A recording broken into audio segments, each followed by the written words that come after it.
পয়গম্বর আরবি ডাক দিয়ে কয় ফাতিমা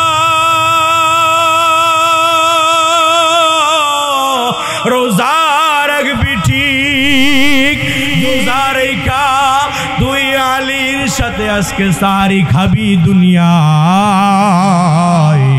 আর ইফতার করবি বাবার সাথে জান্নাতে। জোরে বলেন না আল্লাহু আকবার। হযরত ফাতেমার ঘুম ভাঙিয়া যায়। কি স্বপ্ন দেখলাম, রাত্রে শেষ রাইতে দুই স্বামী স্ত্রী উঠছে সারি খাওয়ার জন্য। ফাতেমার বুঝার বাকি নাই দুনিয়ায় আর আমি আর থাকবো না, কারণ পয়গম্বর আরবি বলছেন ফাতেমা সাহারি করবি স্বামীর সাথে, কিন্তু ইফতারি করবি আমার সাথে জান্নাতে। ফাতেমার বুঝার বাকি নাই, আমি দুনিয়ার থেকে আজকেই বিদায় নিয়ে চলে যাব। জোরে বলেন ঠিক কিনা? রাত্রে যখন গভীর হয়ে যায়, শেষ রাত্রে স্বামী স্ত্রী দুইজনে সাহারি খাওয়ার জন্য উঠছে। ফাতেমা স্বামীকে স্বপ্নের কথা বলে না, কারণ যদি স্বামীর স্বপ্নের কথা বইলা দেয় তাহলে আলী আর সাহারি খাইতে পারবে না। ফাতেমা মনে মনে স্বপ্নের কথা রাইখা আলীর সাথে এই সাহারি খাইয়া আলী এবার মসজিদের দিকে চইলা যায়। ফাতেমা রাদিয়াল্লাহু তাআলা আনহা যায় নামাজ বিছাইয়া মুসাল্লায় বইসা যায়। আলী রাদিয়াল্লাহু তাআলা আনহু মালিকের দরবারে গোলামি প্রদর্শন করার জন্য ওই যে আলী মসজিদে গিয়া হাজিরা দিয়া ঘরে ফিরে যখন আসি আয়েশা হযরত আলী রাদিয়াল্লাহু তাআলা আনহা রাত্র থেকে হযরতে ফাতেমার শরীরে বড় জ্বর, এই জন্য আলী রাদিয়াল্লাহু তাআলা আনহা তাড়াতাড়ি মসজিদ থেকে ফিরা ঘরে আসছে। ফাতেমার শরীরে তো জ্বর, এই জন্য ঘরে আয়েশা আলী রাদিয়াল্লাহু তাআলা আনহা যায় নামাজের ভিতরে তাকাইয়া দেখে ফাতেমা যায় নামাজে নাই। আলী রাদিয়াল্লাহু তাআলা আশ্চর্য হয়ে গেলেন, বলে ফাতেমা যায় নামাজ থেকে গেল কোথায়? ফাতেমা তো ফজরের নামাজের পর ইশরাক না পইরা ফাতেমা কোনোদিন যায় নামাজ থেকে উঠে না। ফাতেমা কোথায়?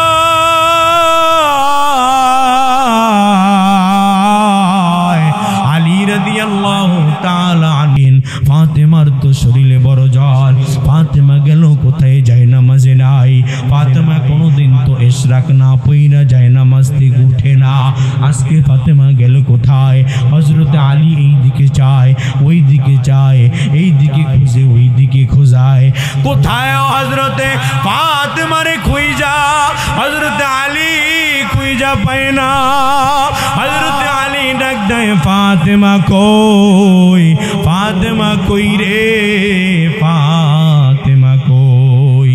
খুঁজতে খুঁজতে গিয়া দেখে হযরতে ফাতেমা রাদিয়াল্লাহু তাআলা আনহা পাকঘরের ভিতরে বইসা বইসা হযরতে ফাতেমা আল্লাহর নবীর কলিজার টুকরা, আল্লাহর নবীর কলিজার টুকরা।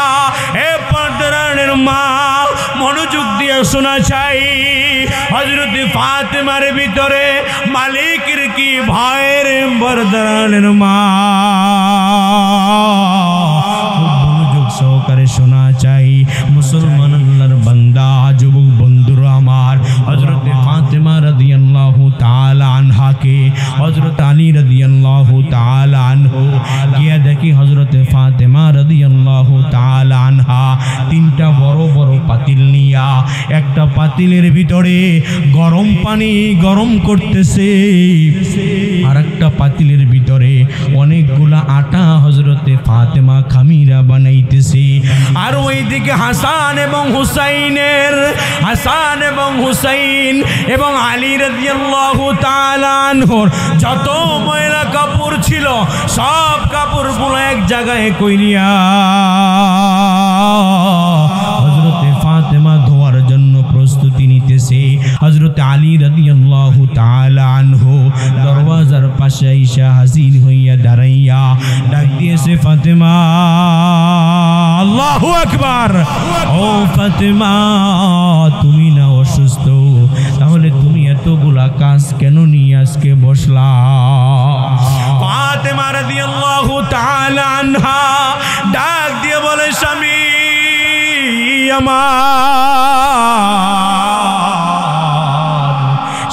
আমার ফাতেমা হযরত আলীকে দেখাই দুইটা চোখের পানি ছেড়ে দিয়া কান্না জড়াইয়া দিছে। আলী ডাক দিয়ে কয়, ফাতেমা তুমি কেন এতগুলা কাপড় নিয়ে বসলা? তোমার শরীরে না জ্বর? তুমি কেন এতগুলা খামিরা নিয়ে বসছো? এত পরিমাণ রুটি, যেই পরিমাণ খামিরা গলাইতেছ, এই পরিমাণ যদি রুটি বানাও তাহলে তো এক সপ্তাহ পরিমাণ খাওয়া যাবে।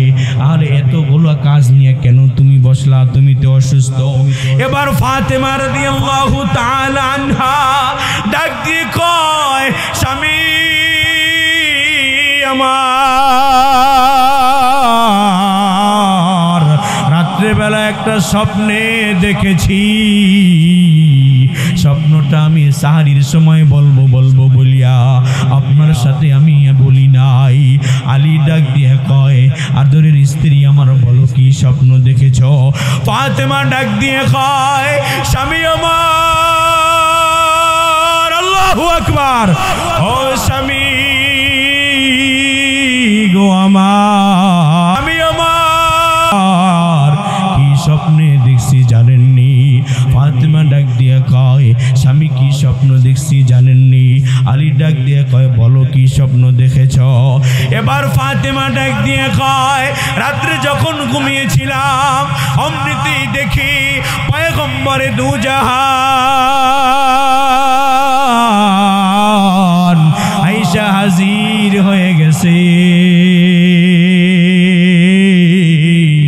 আয়েশা বলতেছি, ফাতেমা তুমি তো আজকে রোজা রাখবা, তুমি তো আজকে সাহারি খাইছো দুনিয়ায় আলীর সাথে, কিন্তু ইফতার করবা আমি মুহাম্মাদুর রাসূলুল্লাহর সাথে। জোরে বলেন না আল্লাহু আকবার। এবার আলী রাদিয়াল্লাহু তাআলা আনহুর বুঝার বাকি নেই রে গোলাম। আলী রাদিয়াল্লাহু তাআলা আনহু জর করিয়া কান্না করিয়া দিছে। এইদিকে আলী কান্না করে, ওইদিকে ফাতেমাও কাঁদে, স্বামীও কাঁদে, স্ত্রীও কাঁদে। এই কান্নারত অবস্থায় কলিজার টুকরা সন্তান হযরত হাসান এবং হুসাইন দুইজন আসিয়া হাজির হয়ে গেছে। আয়েশা দেখে বাবাও কান্না করে রে গোলাম, ওইদিকে মাও কান্না করে। এবার হাসান একবার দৌড়াইয়া যাইয়া মায়ের আঁচল ধরিয়া টান দেয়, মা বলো না কেন কান্না করো? ওইদিকে আবার বাবার গিয়া দুই সন্তান জড়াইয়া ধরে, বাবা বলো না কেন কান্না করো? বাবাও কোনো কথা বলে না, মাও কোনো কথা বলে না রে গোলাম। মাও কাঁদে, বাবাও কাঁদে। এবার হাসান এবং হুসাইন রাদিয়াল্লাহু তাআলা আনহুমা দুইজন যখন বিরক্ত করতেন বেশি ফাতেমা রাদিয়াল্লাহু তাআলা আনহা, তখন দুইজনকে পয়গম্বর আরবির রওজায় পাঠাইয়া দিতেন। ফাতেমা ডাক দিয়ে কয়, হাসান হুসাইন যা তোর নানাজির কাছে যা। হাসান এবং হুসাইন রাদিয়াল্লাহু তাআলা আনহুমা দুইজন এবং দৌড়াইয়া পয়গম্বর আরবির রওজার পাশে গিয়া হাজির হয়। দুইজন পয়গম্বর আরবির রওজার পাশে গিয়া হাজির হইয়া ডাক দিয়েছে, নানাজি দুনিয়া থেকে বিদায় নিয়ে চলে গেছো, অনেক দিন যাবত তোমার আদর থেকে আমরা মাহরুম হয়ে গেছি। আজকে কেন যেন বাবাও কাঁদে, মাও কাঁদে, কিছুই বলতে পারি না। জিজ্ঞাসা করছি তোমার কাছে পাঠাইছে নানাজি, বলো কেন? পয়গম্বর আরবি রওজা মুবারক থেকে হাসান এবং হুসাইনকে ডাক দিয়ে কয়, এরে আদরের নাতিরা আমার,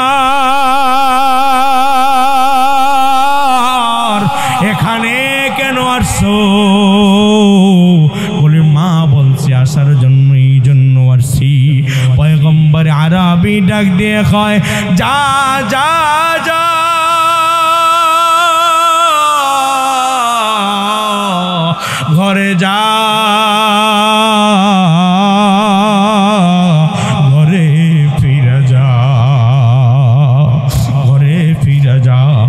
হাসান এবং হুসাইন বলে, না না, বুঝলাম না, মা বাবার কাছে গেলাম, তারা তোমার কাছে পাঠাইয়া দিল, তোমার কাছে আসলাম, আবার তুমি মা বাবার কাছে পাঠাইয়া দাও, কারণটা কি না না একটু বলবানি? পয়গম্বর আরবি রওজা থেকে এবার বলে, হাসান এবং হুসাইন, তাহলে শোন, যা বাড়িতে ফিরে যা, যা বাড়িতে ফিরে যা, যাইয়া শেষবারের মতো মার চেহারাটা মন ভরিয়া দেখিয়া লা। জোরে কি আল্লাহু আকবার বলা যাবে? হাসান এবং হুসাইন রাদিয়াল্লাহু তাআলা আনহুমা পয়গম্বর আরবির রওজা থেকে বাড়ির দিকে দৌড়াইয়া যায়,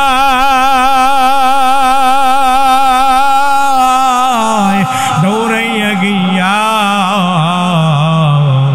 মার আঁচল ধইরা কান্না জড়াইয়া দিছে। মা, তুমি তো বলো নাই, তুমি কাছে জিজ্ঞাসা করছি, তুমি বলো নাই, কিন্তু মা নানাজি তো আসল খবর শুনাইয়া দিয়েছে। ও গো মা,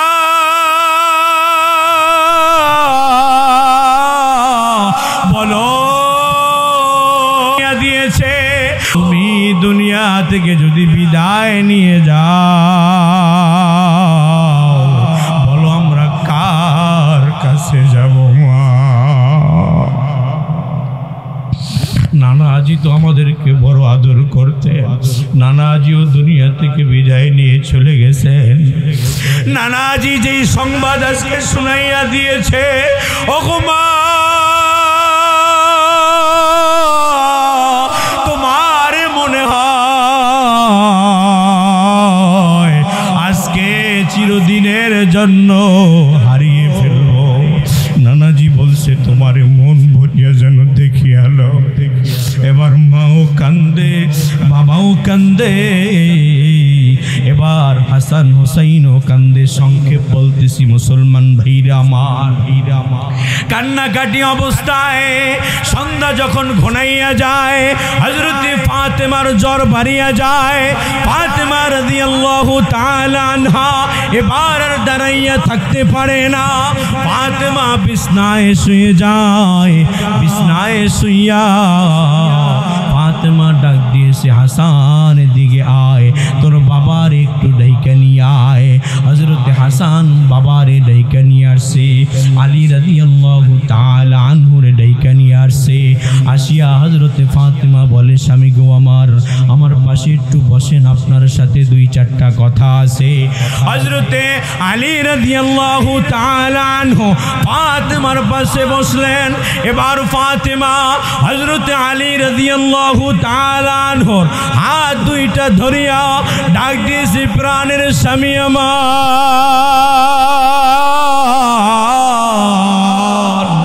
আপনার তো জানার বাকি নাই, আমি দুনিয়ায় থাকবো না, দুনিয়া থেকে বিদায় নিয়ে চলে যাব। তবে স্বামী আমার, আপনার কাছে দুইটা জিনিস, কয়েকটা জিনিস আমি চাই। ওগো স্বামী, আপনার কাছে কয়েকটা জিনিস আমি চাই। এক নম্বর হলো, স্বামী আমার, আমি তো আপনার স্ত্রী হয়ে আসার পর আমি তো আপনার কোনো খেদমত করতে পারি নাই। ওগো প্রাণের স্বামী, কোনো খেদমত তো করতে পারি নাই। মনে যদি কোনো কষ্ট থাকে তো আমারে মাফ করিয়া দিয়েন, আমারে আপনি মাফ করিয়া দিয়েন। এই অবস্থায় ফাতিমাও কান্দে, হযরত আলীও কান্দে। এবার হযরত আলী রাদিয়াল্লাহু তাআলা আনহু হযরত ফাতিমার হাত দুইটা ধরিয়া ফাতিমারে ডাক দেয়, ফাতিমা, আমি তো তোমার উপযুক্ত ছিলাম না, পয়গম্বর আরবি তোমারে দয়া কইরে আমার হাতে উঠাইয়া দিয়েছে, তুমি আমার স্ত্রী হয়েছ, আমি তোমার যোগ্য ছিলাম না। ফাতেমা, যখন থেকে তুমি আমার স্ত্রী হয়ে আসছো, এত বছর আমার সংসার করছো, আমি কোনো দিন তোমারে পেট ভরাইয়া খাওয়াইতে দুই বেলা পারি নাই। ফাতেমা, তুমি আমার সাথে ওয়াদা দাও,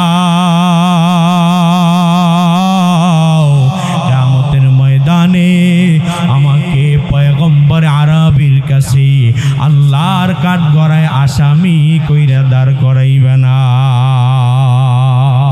মুসলমান ভাইরা আমার, আর ফাতেমা রাদিয়াল্লাহু তাআলা আনহা সংক্ষেপ এই জায়গায় আমার মূল উদ্দেশ্য। হযরত ফাতেমা রাদিয়াল্লাহু তাআলা আনহা আলীকে বলেন, স্বামী আমার 2 নম্বর দরখাস্ত, আমি যখন দুনিয়া থেকে বিদায় নিয়ে চলে যাব, পয়গম্বর আরবি যে স্বপ্ন দেখাইছেন, মনে হয় রাত্রবেলায় দুনিয়া থেকে বিদায় নিয়ে যাব, তবে রাত্রবেলা দুনিয়া থেকে বিদায় নিয়ে চলে যাওয়ার পর আপনি আমার জানাজা দিয়া রাত্রে বেলায় আমাকে দাফন করিয়া দিবেন, দুনিয়ার কারোকে জানানো যাবে না। এবার আলী রাদিয়াল্লাহু তাআলা আনহু ডাক দিয়ে কয়, ফাতেমা এটা কেমন কথা বললা? তুমি তো সরকারে দু আলমের কলিজার টুকরা ফাতেমা, তোমার ইন্তেকালের খবর শুনলে সমস্ত মক্কা মদিনার মানুষগুলা জড়ো হবে। ফাতেমা বলে না। আলী বলে কেন? বলে স্বামী আমার, প্রাণের স্বামী আমার, এই জন্য কারণ আমি ফাতেমা যখন দুনিয়া থেকে বিদায় নিয়ে চলে যাব, আমাকে যখন কাফন পড়াবেন, যদি মক্কা মদিনার সমস্ত মানুষগুলা এসে হাজির হয়, আমি তো কোনোদিন পর পুরুষের সাথে সাক্ষাৎ করি নাই, কিন্তু আমার জানাজায় যদি হাজির হয়ে যায়, আমার চেহারা না দেখলেও, আমার চেহারা যদিও না দেখে, কিন্তু তারা তো এতটুকু বলতে পারবে ফাতেমা এতটুকু লম্বা ছিল, ফাতেমা এতটুকু মোটা ছিল। আমি চাই না কিয়ামতের ময়দানে, আমি দুনিয়ায় চাই না দুনিয়ার যুবকগুলা এতটুকু দেখুক, এতটুকু আমি পর্দা মনে করি, আমি মালিককে এতটুকু দেখানোর বিষয় আমার কলিজায় ভয়। আমি চাই এতটুকু যেন দুনিয়ার মানুষগুলা না দেখে। এই জন্য মুসলমান ভাই, পর্দার আলের মা, আমার বুঝানোর উদ্দেশ্য হলো কলিজার ভিতরে মালিকের ভয় দেওয়া চাই। হযরত ফাতেমা রাদিয়াল্লাহু তাআলা আনহা পয়গম্বর আরবির কলিজার টুকরা হওয়ার পরেও কলিজার ভিতরে কি পরিমাণ ভয় ছিল। হযরত ওমর জান্নাতের ঘোষণা পাওয়া সত্ত্বেও হযরত ওমরের ভিতরে মালিকের কি ভয় ছিল। ইন্নামাল মুমিনুনা আল্লাযীনা ইযা যুকিরাল্লাহ ওয়াজিলাত কুলুবুহুম, এরাই ছিল প্রকৃত মুমিন। এরা যখন মালিকের নাম শুনতো, যখন মালিকের কথা শুনতো, কলিজার ভিতরে মালিকের ভয়ে কম্পন তৈরি হয়ে যাইত। এই জন্য যুবক বন্ধুরা আমার, পর্দার মা,